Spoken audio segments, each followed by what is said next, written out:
So good morning, everybody. Good morning, good morning, good morning. I hope everybody had a wonderful, wonderful weekend. Welcome to, good morning, Jamie. Good morning, Tom. Good morning, Pay. I hope everybody had a wonderful, wonderful weekend. And welcome to Monday Mantra, which is where we kick off the week with tips and strategies for the entrepreneur with a heavy emphasis in real estate. So I am really thrilled that you guys are here. Now, the city of Los Angeles has decided to trim trees outside of my office window today. So if you hear, it is not me. Nobody's trying to break in. It is in fact the city of LA trimming trees. But we shall soldier on into some really, really good stuff today. So a lot of people joining in. Good morning. Lots of people. Hello. So I want to talk today well, I guess they're all really important because I really care about everything that I say. So they're all really important, but today feels really, really important because mentors and mentorship, there goes the city, mentorship is something that I am incredibly passionate about.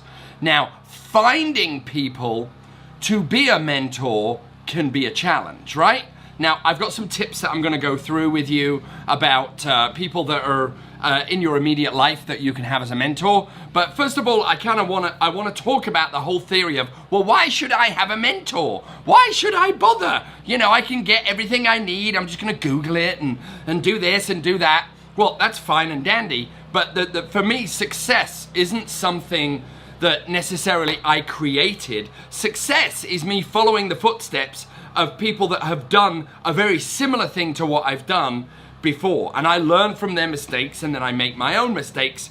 But nevertheless, having someone go forth before you is incredibly valuable, and there are a whole myriad of people that you can have as an inspiration. I'm going to get into it in a second. So for me, education and learning is something that I have a personal insatiable appetite to learn. I have to learn. You know, it's ironic because I dropped out of high school and I wasn't a particularly good student, but I have this insatiable desire to know more from people I admire, and I just kind of drink it up. I drink from the fire hose of life because, you know, this is all we got, right? We got one shot at this. A lot of people say that. A friend of mine, I'm not going to get too morbid right now, but a friend of mine just passed away, a young fella, 44-year-old, and he won't have any more days in his life. So as far as I'm concerned, every day is gravy. I'm a very, very lucky man. I got 3 beautiful children, a great wife, a great business, and I got you guys. So learning, I almost feel like it's my duty to learn. And education is something that I just gulp down. I'm going to get into exactly what I mean in a second. I was very tempted to not mention the next thing I'm about to mention, but I'm gonna mention it. Okay, so I don't know if you get, this sounds like I'm inserting an infomercial right now. Do you have the afternoon crash? Well, I have a remedy for you. So I have been experimenting with something. As you guys know, I'm vegan 1 week, I'm paleo the next, I'm this, that, and the other. So I have to tell you guys, I have been doing the kind of the bulletproof thing.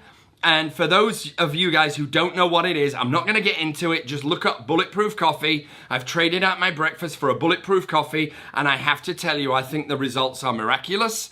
My attention, which has always been pretty good, is now still laser pointed deep in the afternoon. I might even do a whole freaking Monday Mantra on that.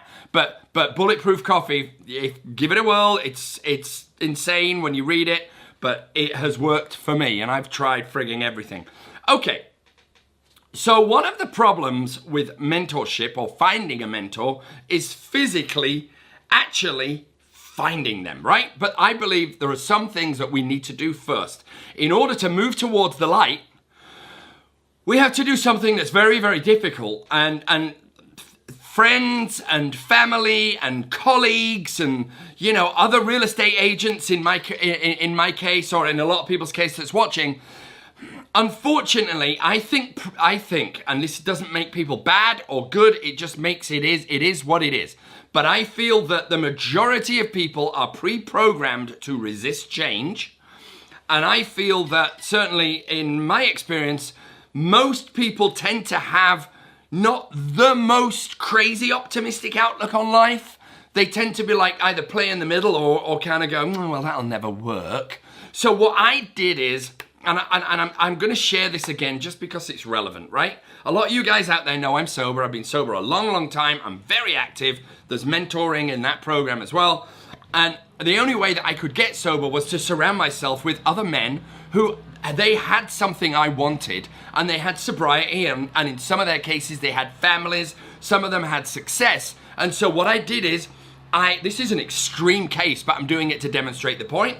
I had to I had to stop hanging out with all my boys that I used to go clubbing with and that I used to go drinking with, because I knew as much as I loved them, if I hung out with them, I wasn't going to be successful at staying sober, which was so important to me at that point. And I'm happy to say 17 years later, I'm still sober, and it's because I keep moving towards the light.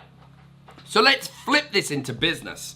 So in business, when you are taking risk, when you are going for it, some people do this out of envy, some people do it out of insecurity, but a lot of people will say, it's okay, I don't really like it, it's all right, I just don't really see that working. And if we allow that into us, it can stop us dead in our tracks. So I'm going to give you the debating, I've talked about the debating society that live right here. In my case, I have a very, very active debating society that tell me none of my ideas will work, except the very first voice that's a very quiet voice. When I come up with an idea, it'll be like, yeah, that's great, Pete, go for it. And then the rest of them will go, no, failure, it's awful, I hate it, it'll never work. And I don't really bounce it off too many people. I kind of just go with my gut. I don't listen at my head, I listen at my heart, and I go for it. So when it comes to finding people who have something, if you want to be successful in business, it kind of makes sense that you need to surround yourself with other people that are successful in the business that you're in. Now, naturally, in real estate, you can't join a brokerage where everybody is successful, but hopefully there's one person or two people at a company that you can kind of, be close to, that you can learn and be inspired by. The other part to this is you gotta lose all the negative chatter. If people are bringing you down, you just gotta kind of love them from afar and say, you know what? God bless you. You and I are on different paths right now. I think the world of you, but just for right now, I got some stuff I wanna do, so I'm just gonna wish you the best. Negative chatter begins to permeate. In my case, it kind of sinks in the middle of the night. I wake up and I go, well, maybe Bob's right. Maybe it is a stupid idea. And then I'm going to give you some actual tips right now. I'm going to give you some tips. So everybody, it doesn't matter what sphere you're in, a butcher, a baker, a candlestick maker, a real estate agent, a brain surgeon, whatever it is. Let me just get rid of that. There we go. Here we go. I'm back. So it doesn't matter what career you are in, a butcher, a baker, a candlestick maker, there are going to be people that you admire. And there are going to be people that you know that you admire. So here is the tip number one. Tip number one. Drum roll. Ask one person out a week for coffee, right? And here is the fear. Here is the debating society. The debating society says, they're too busy. They're not going to go. Why would he come? I'm a new guy. Why would he come out for a cup of coffee with me? That is the number one reason why people fail, because they feel like they're intruding. I'm not saying you come up and grab someone by the scruff of the neck and say, yo, let's go for a latte. But you maybe say to them, hey, when you have 5 minutes, can I buy you a coffee? Or can I take you to the water fountain? I'd just love to pick your brain for 5 minutes. You will be amazed. Out of 100 people that you ask, 95 of them will say, yeah, no problem. I'll be happy to. Right? So tip number one, buy someone a coffee a week that you admire. Tip number two, once a month or more, if you can do it once a week, great. Once a month, take someone you admire out for lunch. Just say to them, you know what, who's that? Yes, all right, Jeremy, I'll have a coffee this week, sure. Take someone that you admire out for lunch. Now, here is the thing, if you're in sales, and there's a lot of people who are in an entrepreneurial sphere that watch these mantras, Getting shut down is part of the gig. If people say no, move on to someone else and make sure you are finding a steady stream of people that you admire that you can invite out. You will be amazed what you can pick up in 5 minutes that you can read 10 books for and that you won't find. So that is the other tip. Let me dive in and give you some more. Hang on. Okay. I want to give you an example. I've used this example before, and this was a music business example. When I was back in the record industry, there's my keyboard behind me. When I was back in the record industry in the 90s, I was a young, hungry electronic record producer, but I was literally like a T-boy. I was the lowest of the low. I was a runner, and it was just awful. But there were these guys that came into the studio and they were called programmers. This was at the birth of electronic music when all sounds were held on floppy disks. That's how long ago this is. And they used to walk in with these silver photography cases full of floppy disks that were what we call samples, which are like drum beats and, you know, trumpet samples and vocal samples, all of the stuff that made those crazy records in the 90s. And I would literally be drooling as I looked at these photography cases full of sounds because I needed those sounds. There were two types of programmers, right? There were two types. Type number one would say, hey, don't look at my shit and don't even think about touching it. And they would lock that case at night and they would keep everything to themselves really close to their chest so that me and other junior guys couldn't get in. And then there were other programmers that could see that we were all just like drooling over the sounds, and they would leave their cases open at night and they would say, copy whatever you want, and then just make sure you put the discs back in the same order. Fair play. So the first group of producers whose names I can't remember went on to do nothing.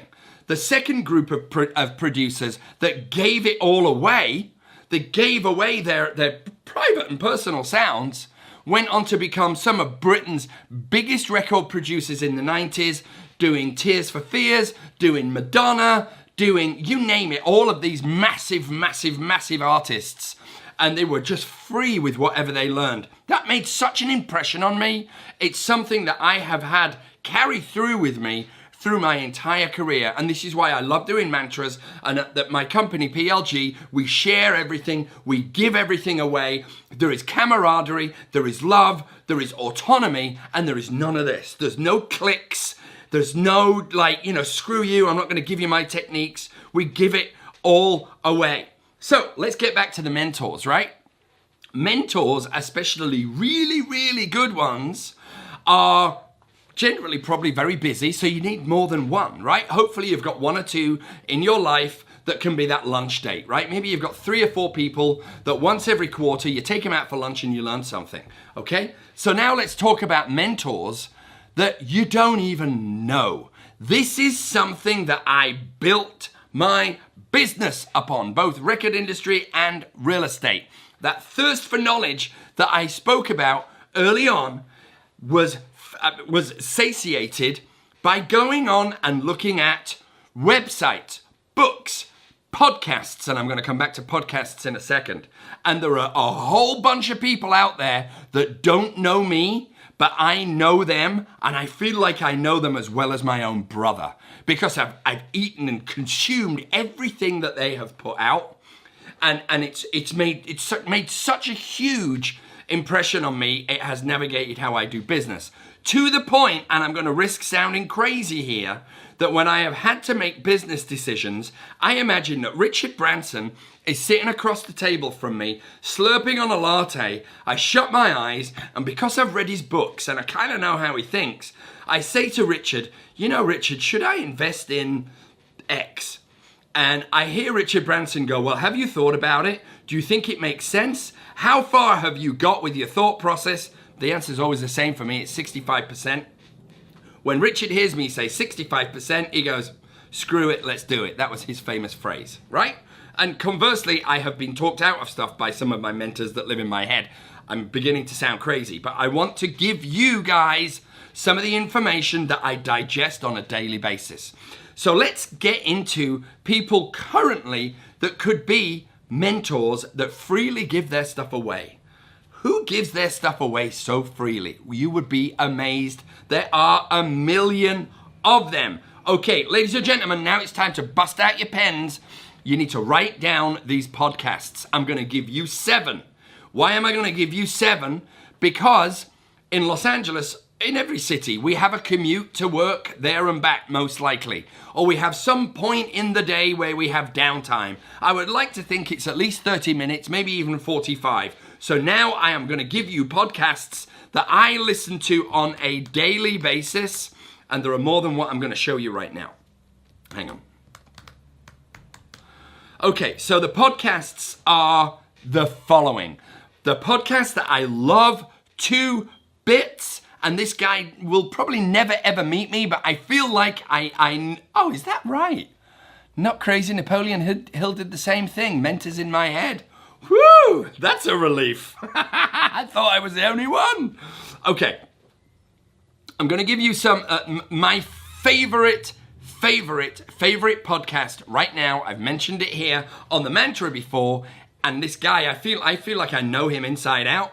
His name is Reid Hoffman. He was the creator of LinkedIn, which I don't particularly love, but I love his podcast, and it's called Masters of Scale. Yes, Masters of Scale. Please watch it, listen to it, or rather listen to it, it's an audio podcast. He interviews the giants of industry, and you will learn more I have learned more from that podcast than I have from any book.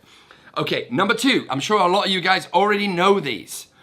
Number 2 is Tim Ferriss. Listen to the Tim Ferriss podcast. His can go kind of long, so I listen to Tim Ferriss, probably the least out of the list I'm going to give you, but his podcasts are badass, and he too interviews the giants of industry. There's another one by John Nastor called Hack the Entrepreneur. This guy puts one out every week. They are brilliant. They're about 30 to 40 minutes long, bite-sized, and you can listen to them at the gym, on the bus, on the subway, driving home. There's always a moment, right, when we can learn from this. I'm going to carry on. So all of these are business. You've got Hack the Entrepreneur. You've got the Tim Ferriss podcast. You've got Masters of Scale by Reid Hoffman. And then if you want to have your mind kind of melded and changed, one of the grandfathers of modern motivation is Seth Godin. Just look up the Seth Godin podcast or Seth Godin videos. That guy is amazing. And I believe he inspired people such as Gary Vee. Gary Vee is someone I digest a lot of his stuff because it really, really helps kick my ass, right? So Seth Godin and Gary Vee, I find are really great. They were obviously inspired by other people, probably Napoleon Hill going back. And then if you want to learn how to do videos, right, you can sit in a room like this and go, well, I have no idea. What do? I just don't know where to begin. Okay, I'm not going to do anything. Or you can watch people like Casey Neistat. Right? Go onto YouTube and watch Casey Neistat. I learned how to vlog by watching him. I'm like, oh, transitions, oh, music, oh, that's how you tell a story. And I watched and I watched and I watched, and then I did my own and my own and my own. Now, I don't think my vlogs will ever be as good as Casey's, but you know what? I've never met him, probably never will, but I feel like I know him inside out, and I owe him a debt of gratitude. And if you want to know about cameras and equipment, Peter McKinnon is another one. Peter McKinnon on YouTube. Last but not least is this one.